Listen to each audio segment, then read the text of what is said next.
más avanzado de América Latina costó 468 millones de dólares. Pues tampoco que pero la línea 2 del tren... Mulera, no, pero que estamos hablando de montos, pues, o sea... Pero sí ha salido en la prensa, No yo no lo sale. he compartido. Por ejemplo, yo le digo, en el caso de... Sale poco.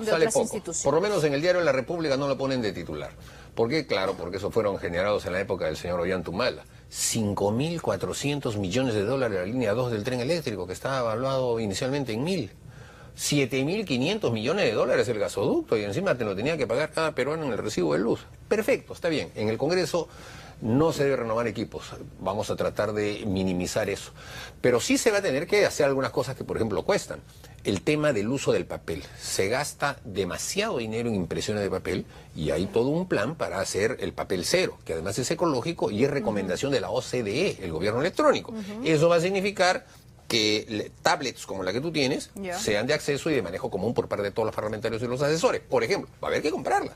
Ahora, ¿y por qué no se lo compran ustedes? ¿Por qué se lo tenemos que comprar nosotros todos los peruanos? Esta yo me la compré, el canal no me la ha dado. Y yo también me la he comprado, pero en el caso del Congreso se le tiene que dar las herramientas, así como se da una máquina de escribir en una oficina, como se da una pantalla también en cualquier otra oficina, se le tiene que dar al parlamentario, porque si el parlamentario no lo compra, entonces se frustra su trabajo. Entonces tú tienes, está en el reglamento, que darle las facilidades para el desempeño de su trabajo. No es que sea un tema muy caro tampoco, sino que si tú no le vas a dar ninguna facilidad, entonces ¿por qué le tenemos que dar oficina? ¿Por qué le tenemos que dar escritorio? ¿Por qué le tenemos que dar escaño? Entonces, claro, con ese criterio al final no tendremos que darle nada. Congresista García Belaunde, ¿cómo le responde entonces a la población que considera que es un despilfarro realmente lo que está pasando con esta compra de electrodomésticos? No es electrodoméstico, son frigobar que valen $99 cada uno, ¿no? Son frigobares muy pequeñitos, ¿no? ¿Y para qué el frigobar también? Es que los trabajadores llevan su almuerzo y entonces lo guardan, llegan en la mañana, lo ponen ahí su arroz, lo que sea, llevan su almuerzo y después lo sacan. Lo usan para eso los trabajadores, no es para los parlamentarios. Bueno, en el Congreso hay un comedor con un menú. El menú es barato, el menú creo que vale, no sé si 10, 12 o 15 soles creo que vale, ¿no? Depende un poco del menú, pero en todo caso entre 10 y 15 soles. Bueno, hay gente que no quiere pagar o no puede. Hay gente que lleva su almuerzo. Sus 15 soles en mi oficina lleva su menú almuerzo. y que prefiere llevar su calentadito. Perfecto. Y calentarlo ahí. Y claro, y para guardarlo necesita un frigobar. No, yo no uso frigobar. Si voy al comedor y pago mis 15 soles, por suerte puedo pagarlo, y ahí todos los días como en ese comedor. Pero hay gente que los 15 soles los necesita más que otros, ¿no? Entonces hay que respetar eso. Yo eso no, la verdad que eso no le daría mucho problema.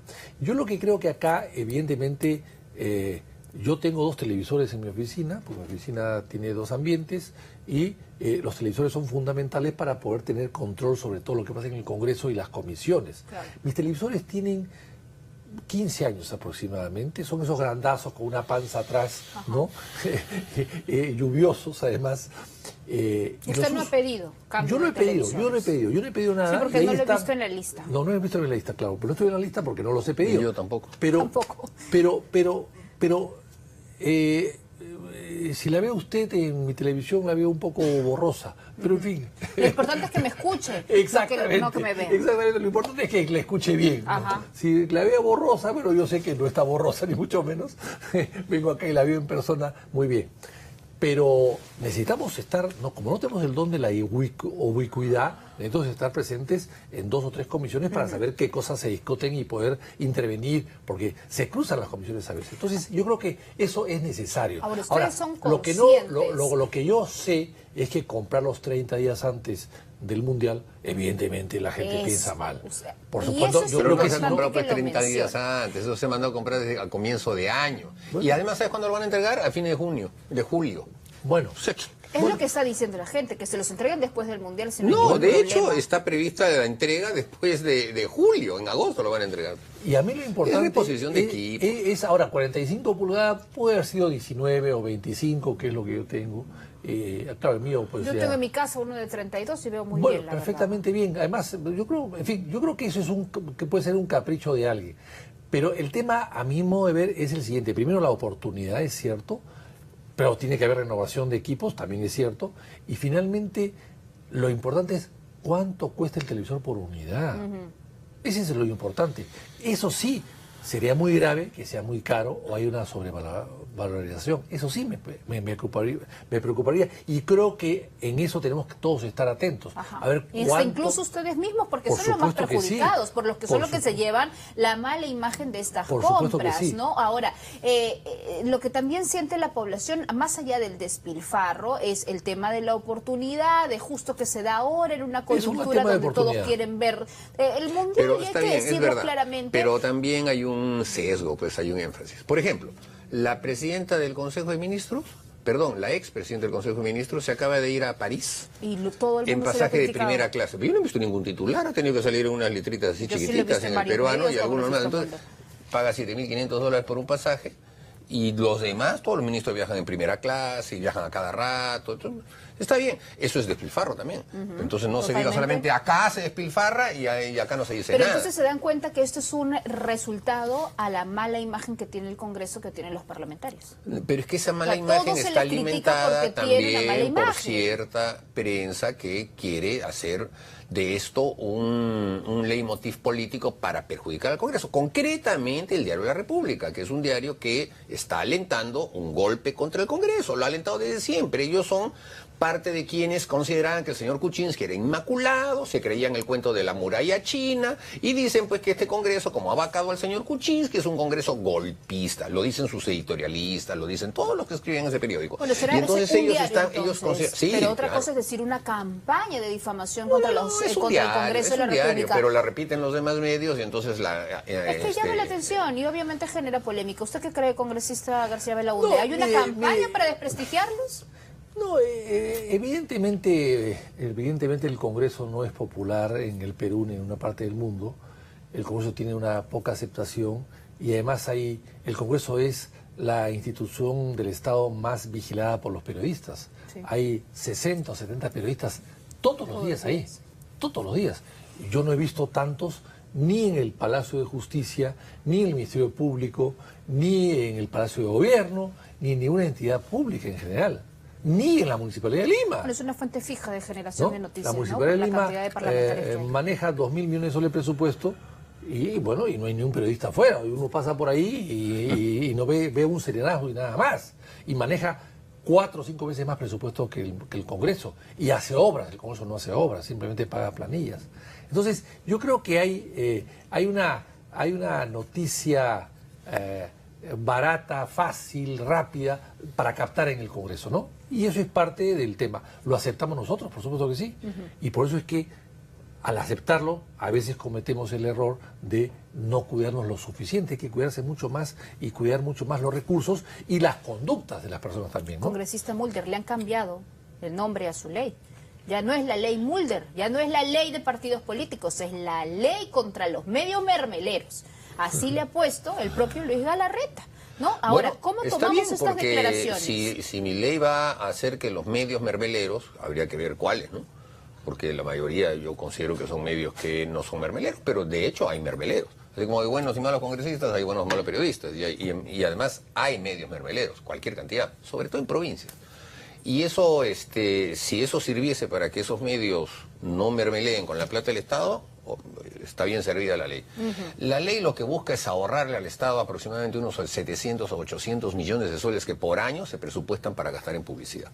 Y eso creo que debe derivarse a otro tipo de prioridades. Y considero yo que la revolución digital va a hacer que tarde o temprano los medios, o sea, lo que se llama medio porque hay un emisor y un receptor y el que está en medio es el que recoge del emisor y lleva el receptor, ¿no es cierto? Eso es lo que nos enseñan en periodismo 1. Los medios también son los partidos políticos, somos intermediarios entre el Estado, la sociedad, etcétera. Todo lo que es medios vamos a entrar en etapa de crisis porque la gente va a tener acceso directo a través de la revolución digital a cualquier fuente de información. Y entonces tarde o temprano habrá, el mundo de la digitalización permitirá que las personas puedan obtener ahí información directa y eso es gratuito. Entonces ya este es un tema en el que simplemente lo que se buscó es sobre todo al calor de la experiencia del gobierno del señor Ollantumala y parte del gobierno del señor Kuczynski, que no se siga utilizando los recursos públicos para torcer la línea editorial de un Pero medio. ahora, las declaraciones y las expresiones de Luis Galarreta... Son sus expresiones, pregúntele usted a él, pero, ¿no? Pero él es un le parece que son acertadas que lo diga de esa manera, ¿no tuvo un tono amenazante? Cada parlamentario se responsabiliza de sus propias declaraciones. Yo me responsabilizo de mis declaraciones. Y mis declaraciones están en función del proyecto de ley que yo he presentado y que están derivadas a un tema de ahorro al Estado de una enorme cantidad de dinero que en este momento se desperdicia. Pero lo cierto... y además se entrega al funcionario público con la liberalidad de gastarlo como quiera, donde quiera y cuanto quiera. Y eso es lo que se tiene que cortar. Pero lo cierto es que no ha hablado cualquier parlamentario, ha hablado el presidente del Congreso, el representante del poder del Estado. Y que lo diga con ese tono amenazante le ha preocupado a cualquiera. Yo no creo que sea amenazante, ¿no? Creo que es un comentario inoportuno, un comentario, digamos, erróneo, equivocado, pero a veces él salía de una reunión muy dura, muy confrontacional, y además lo encontraron periodistas también, algunos de ellos también muy confrontacionales, y fue una reacción poco medida, evidentemente, a un comentario, a una pregunta. Pero finalmente eso no es amenazar, es un comentario inadecuado, pero no es amenaza. Yo no la veo como una amenaza. ¿Usted no lo ve como una amenaza? No creo que sea. Conociendo a Galarreta, no es capaz de...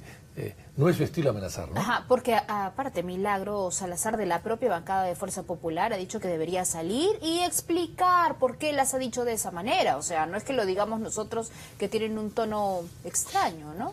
Mire, es un problema de ellos, ¿no? Es un problema de quien dice todos somos prisioneros de nuestras propias palabras, ¿no? Cada uno se responsabiliza de lo que habla y lo tendrá que igual, explicar. ¿no es una mala señal, congresista Mulder, que se apruebe este proyecto de ley por insistencia? ¿Por qué va a ser una mala señal? Es un procedimiento del Parlamento. El Poder Ejecutivo obviamente no está a favor de eso porque va a gastar menos plata en hacerse todo tipo de propaganda sobre temas que no ha hecho. Justamente el gobierno del señor Kuczynski fue el que hizo esta observación porque Kuczynski era el más interesado en mentirle a la población diciendo que estaba haciendo cosas que en realidad no hacía y en ocultar todas las fechorías que estaba haciendo alrededor del tema del abajato y Odebrecht. Y entonces él... sentía que el Parlamento, en el momento en el que ponía una ley como esta, le quería atar de manos y que quería evitar que él pudiera expresarse libremente, expresarse libremente para venir a contar el cuento de la muralla china. Entonces, por eso es que ellos la observaron. El Congreso tiene perfecto derecho a insistir, claro, se necesita una votación más calificada, más complicada, etcétera. Ahora, si no se alcanza la voto, no se alcanzó, ya otra cosa. Aquí la práctica democrática debe llevar a que se respete cómo funciona cada poder del Estado y punto. Hay ciertos detalles de esta ley, congresista García Belaúnde, que igual merecen un análisis más detallado, ¿no? El tema del tipo de información, además, que se brinda a veces a través de los medios de comunicación a comunidades sumamente alejadas del país, donde solamente llega una o dos estaciones de radio, de televisión, y ni siquiera llega la televisión del Estado. Bueno, a ver, la televisión del Estado llega a muchísimas partes. Yo acabo de estar en la selva central, he hecho un largo viaje por Villarrica, por Oxapampa, por Posuso, por Puerto Inca, por Puerto Bermúdez, por Ciudad Constitución, en fin, he recorrido toda la zona, Guaitía, Tingo María, Huánuco, hasta Pucallveo, en fin, y el que más se ve, yo me quedo impresionado, es el canal del Estado. Yo he trabajado en el canal del Estado y tiene una muy buena cobertura, pero hay puntos en los que no llega. O sea, seamos sinceros. Pero si no llega él, no llega otro tampoco. Sí, claro. Llega... El comercio no creo que llegue a esos puntos. No llegan. Entonces, pero, o sea, llega la señal del Estado y por ahí llega uno que otro pero el que más llega, el que más cobertura tiene, por mi propia experiencia, es el canal del Estado. Ahora bien, hay que usarlo bien el canal del Estado. Por supuesto, ese es otro tema no puede también. ser un canal propagandista del ministro de turno. Como muchos gobiernos lo han Yo usado. presenté un proyecto de ley hace mucho tiempo en la presidencia de González Posada, que era presidente del Congreso, amigo mío, pero igual no logré avanzar con ese proyecto para que el directorio del Canal 7 sea un directorio multisectorial, y elegido por diversas personalidades. Pero en fin, eso no pasó. En todo caso, lo que yo quiero decir es lo siguiente, lo que decía Mulder es cierto, los medios tienen que estarse preparando ya porque está cambiando totalmente de una manera revolucionaria y casi violenta cómo llegar a la gente a través de estos medios de comunicación. Yo conversaba el otro día con una persona que ha vendido un canal de televisión en Lima, que es muy importante, y le decía, ¿por qué lo has vendido? Muy sencillo, me dijo, porque hoy día hacer un canal de televisión implica un cuarto como este, me dijo. En un cuarto como este yo tengo un canal de televisión. Y que efectivamente, hoy día cada día en el Perú hay más canales de televisión que ocupan un cuarto más chico que este inclusive. No, en la sala de tu casa, tú mismo, tu rostro, nada, con un celular. Y puedes transmitir. Entonces ya no necesitas tanto espacio, tanto local, tantas cámaras. Dígale a la prensa escrita, ¿no es cierto? Bueno, la gente ya no compra los diarios como antes. Exactamente. Los grandes diarios del mundo están quebrados. Claro, quebrados. Totalmente digitalizados. O sea, eso tiene que cambiar. O sea, hay que comprender que ya esto está cambiando rápidamente, es como cuando llega el automóvil, que hubo una gran revolución, ¿no? Entonces eso es en los transportes, en el medio de transportes, eso está cambiando y tienen que adaptarse todos. Ahora, en el proyecto del señor Mulder, que hemos discutido bastante en el Parlamento, nosotros hemos tenido una idea algo diferente, en el sentido de que no es posible que cualquier funcionario público tenga absoluta libertad para poner la propaganda que le da la gana. Eso no es así, pues. Eso tiene que haber ciertas responsabilidades y ciertos parámetros, en primer lugar. En segundo lugar, hemos planteado nosotros también que se puede volver a discutir el tema de que el Estado no esté prohibido de dar publicidad, pero que la publicidad que da no equivalga a más del 10% de sus ingresos. Por ejemplo, si hay un periódico o un medio que vende o factura 10 millones, bueno, que el Estado le pueda poner hasta uno. Pero lo que no puede hacer posible es que si el medio tiene 10 millones de facturación, 9 sean del Estado. Porque automáticamente el Estado va a presionar a ese medio, ¿no? Aunque quieran ser muy independientes, van a tener la presión del Estado en la publicidad. O sea, yo creo que hay que regularla. No prohibirla, pero hay que regularla. Regularla entonces podría ser una Eso es lo que está haciendo nuestra posición. Y muchos parlamentarios están también con esa posición, no el congresista Mulder. Bueno, él es el autor. Pues. Bueno, no el voto lo dirá. No él. El voto lo dirá y de acuerdo a lo que salga, porque así funciona la democracia, se hará. Será. Bueno, veamos ahora las declaraciones de Martín Vizcarra, también importantes, y analicemos un poco lo que está pasando en el Ejecutivo, ¿no? Porque Vizcarra asegura de que no va a haber este aumento de impuestos para la gente más pobre, pero hubo una señal desde el propio Ministerio de Economía. Hay una falta de comunicación. ¿Qué está pasando en el Ejecutivo cuando ni siquiera todavía terminan de empezar a cuajarse para trabajar? Congresista Mulder. Yo escucho las declaraciones del congresista Carlos Brus, que dice nadie habla, son fantasmas, algo así ha dicho, ¿no? Sí. Entonces, y es supuestamente oficialista. ¿Ha escuchado a Cheput? Escucho falta a Cheput comunicación, ha dicho. Que no hablan, que no dicen. Esa era la misma crítica que hacía para el gabinete anterior. Es que eso pasa pues porque se trata de un gabinete de técnicos. No hay políticos, no hay personas que tengan una trayectoria en la vida pública, todos están recién aprendiendo el cargo que tienen. Y entonces, con el cuento de que son grandes técnicos, la parte política cojea. Y el propio presidente Vizcarra no es un hombre demasiado experto tampoco en temas políticos. Y además en temas de política general. Él ha cometido ya algunos deslices y ha tenido que desdecir. Y cuando tiene a un ministro de Economía que declara que las personas que ganan 2.000 soles van a empezar a pagar impuesto a la renta, obviamente pues todo el mundo salta. Y él se ha demorado casi una semana en desmentirlo, porque esa noticia no es de ayer. Así es. Es de por lo menos hace 10 días. Y todo este tiempo han dejado que se especule y recién ahora va Juan Cabelica a decir que no lo van a grabar. Entonces demuestra improvisación. Cuando vengan a sustentar el pedido de las facultades, seguramente habrá debate y seguramente no se le va a dar todo lo que están pidiendo, porque no hay la seguridad pues de que tengan el timón bien firme. Y va a tener que establecerse una especie de comisión conjunta que lleve las cosas hacia los parámetros específicos en los cuales el Congreso podrá decir, bueno, ya esto háganlo ustedes, pero estas otras cosas pásenlas porque no da la impresión de que la vayan a saber hacer bien. El viernes es la sustentación del ministro de Economía, del Premier ante la Comisión de Constitución de este pedido de facultades, pero congresista García Belaúnde, ¿realmente hay la disposición de darle estas facultades, materias económicas, planos de corrupción, también han evaluado? Yo creo que sí, algo se hará, algo se le dará, pero es un ministro, el de Economía, que es un ministro de Hacienda más que de Economía, es un cajero, no es un hombre que dicta políticas económicas, sino que quiere cobrar. Es un cobrador, tiene una deformación profesional porque él viene de la SUNAT. Entonces cree que subiendo impuestos va a cobrar más. Y no es así. Y pues. esas han sido sus primeras políticas, ¿sí así o no? Es. Empezar a subir los impuestos porque necesita llenar caja. Es un error. Hay otras maneras de llenar caja. Primero hay que saber reducir gastos. Y segundo, hay una serie de exoneraciones que hay que revisar. Y lo que nosotros hemos planteado también que se estudie un IGB diferenciado, como es en Europa. No puedes tú pagar 18% por un carro de lujo y 18% de IGB por un carro utilitario. No puedes pagar tú 18% por un hotel de lujo que un 18% por un hostal o una pensión. O sea, los productos son diferentes. En Europa hay 2 o 3 tipos de IGB. Aquí se podría perfectamente bien tener IGB de 5%, de 10 y de 15. Y que todos lo paguen, porque hay 375 ítems que no pagan IGB, que están exonerados. Yo acabo de estar en la selva, como decía, en la única ciudad donde he encontrado que la gasolina no tiene impuestos o está exonerada es Pucallpa, pero todo en la ruta, que es selva, he pagado igual o más que Lima. Por supuesto. Porque dicen que no, que la gasolina viene de Lima, y por lo tanto alguien se está quedando con la diferencia, con el IGB o con el selectivo al consumo, alguien se está quedando. O sea, no hay pues vigilancia exacta de lo que el costo de beneficio que significa cada exoneración.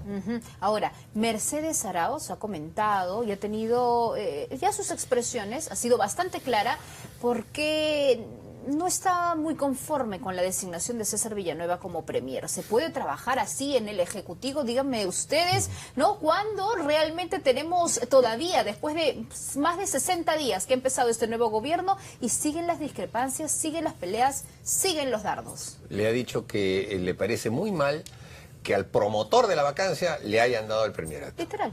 Bueno, entonces, eso revela pues el desorden con el que se estructuran los partidos políticos en nuestro país. Ese partido era un partido que era un vientre alquiler, que lo manejaba el ministro actual de Justicia, Eresi, cuyo nombre no recuerdo cuál era el del partido. Y entonces un buen día Kuczynski dijo, quiero ser presidente, ¿qué hago? Entonces se fue a la tienda de partidos políticos y se compró ese partido político, le cambió de nombre, le puso sus siglas y con eso ganó. Y claro, puso amigo de fulanito, amigo de menganito, perro, pericote y gato. El resultado está que no tenía bancada porque se pelearon todos desde el primer día y obviamente esa Federación de Independientes ahora ha estallado y no hay bancada. O sea, eso en realidad es una ficción. Y cada uno declara lo que le da la gana. No esperemos, entonces, que sea una bancada que respalde al Ejecutivo. El gran problema que tiene el Poder Ejecutivo es que no tiene bancada. Y por ende, lo único que le queda, realpolitik, es entenderse con las mayorías. Y como lo hace, entonces lo están criticando. ¿Cómo es posible que se haya entendido que ahora Keiko es la oficialista y ese tipo de cosas? De locos, ¿no es pero cierto? No le queda otro, eso se llama realpolitik. De que la bancada oficialista sea la más crítica con el propio Ejecutivo. Y ¿no? las demás bancadas, que somos independientes frente al gobierno, etcétera, lo único que podemos hacer es apoyar en esto, en lo que nos parece bien, y no apoyar en lo que nos parece mal. ¿Cree usted, congresista García Belaúnde, que estos últimos audios de Mamani con Freddy Aragón comprometen a Mercedes Arauz? No lo sé. Bueno, la mencionan, ¿no? De alguna manera... Como que sí ella sabía de todas estas... Mire, por más que ella lo ha negado, hay que decirlo claramente. Yo creo que el señor Kuczynski, antes de su renuncia, ha movido todas sus fichas y sobre todo a todos sus amigos, a los más cercanos. Y inclusive pidieron que los dos vicepresidentes renuncien. Y ofrecieron renunciar, no sé si los dos, pero uno de ellos ofreció renunciar si se iba el señor Kuczynski, pero se fue el señor Kuczynski y nadie ha renunciado. Y no solamente uno no ha renunciado, sino que el señor Vizcarra ha tomado el poder y él se mantuvo más bien desde fuera, con mucha más equilibrio, digamos, y con menos anuncios. Y lo hizo mejor, simplemente se mantuvo al margen. No intervino ni a favor ni en contra. Yo creo que a favor en lo que pudo, pero en contra de nada. Ajá. En contra de nada, que yo sepa, en contra de nada.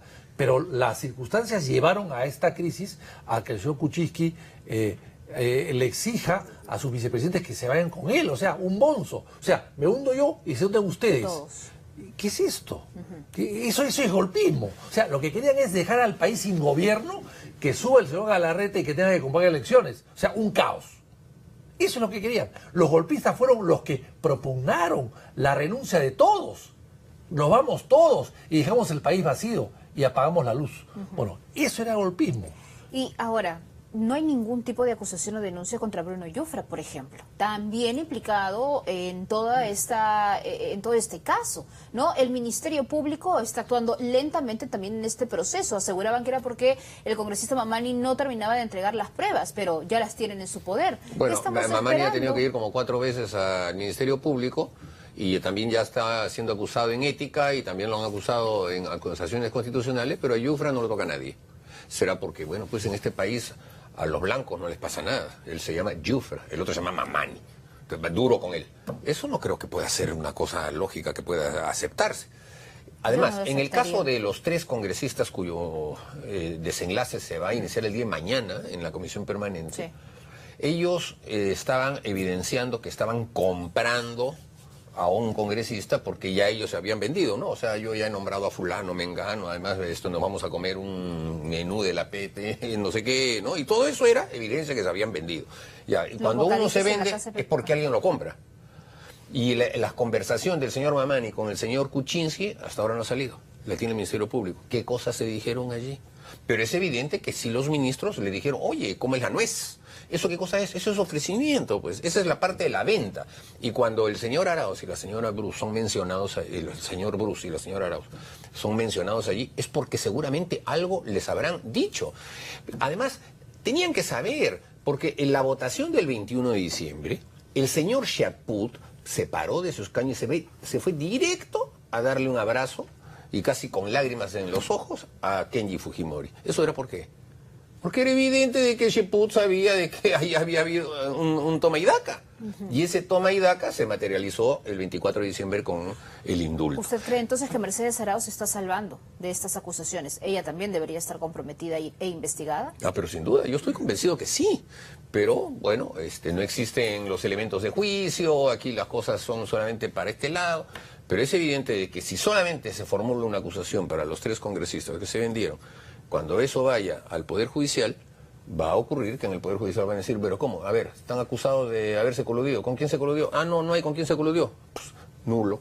El Ministerio Público está haciendo entonces blandengue, por decirlo de una manera coloquial, con Pedro Pablo Kuczynski y con los que estaban a su alrededor, en este caso. Mire, lo cierto es que el entorno de Kuczynski, los muy cercanos, han perdido todo y no querían perder nada. Es clarísimo. El señor Yufra aspiraba a ser primer ministro, ya se había dicho. Él estaba lanzando la idea y estaba haciendo la alta y baja policía, más la baja que la alta, para ser primer ministro. Se perfilaba con uno de los personajes de más confianza. Inclusive alguien dijo que había que clonarlo. No sé si ahora sigue pensando lo mismo. Van a clonar una nuez. Entonces realmente es escalofriante lo que ha pasado aquí en Perú.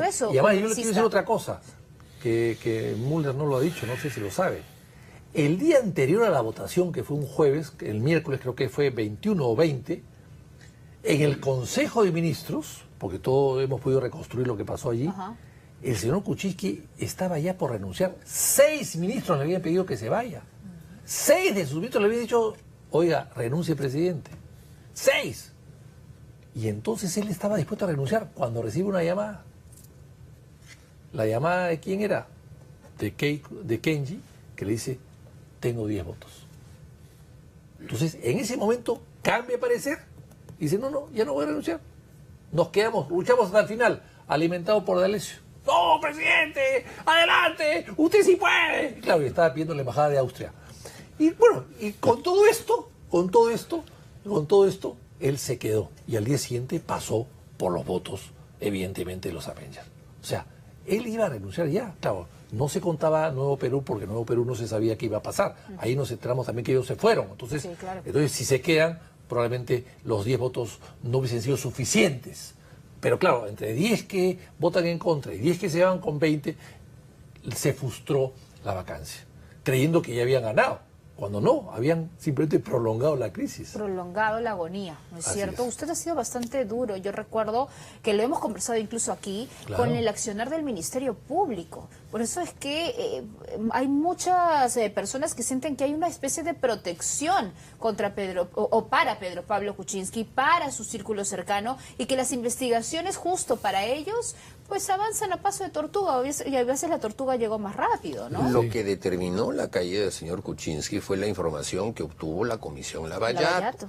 A partir del primer reporte que envía el señor Mauricio Cruz a nombre de Odebrecht con todos los pagos a First Capital y a Westfield, y a partir de la información que la unidad de inteligencia financiera también proporcionó de las cuentas del señor Kuczynski, que obviamente era información reservada, pero era de tan envergadura política que era obvio que la Comisión no podía guardárselo. Imagínese usted que esa información hasta el día de hoy estuviera guardada, hasta el día que nosotros presentáramos el informe que será sabe Dios cuándo.